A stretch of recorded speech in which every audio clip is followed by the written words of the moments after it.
You ask Tiger to solve. This deals with linear equations with one unknown. The final result is x equals -8. Let's solve it step by step. Group all constants on the right side of the equation. Add 2 to both sides. Simplify the arithmetic.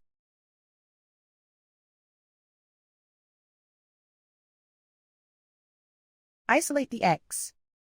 Multiply both sides by inverse fraction 4 over -1.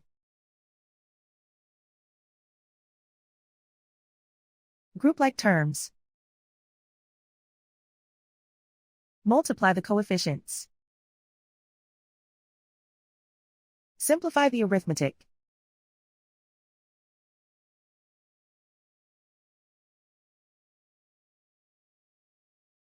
And so the final result is x equals -8.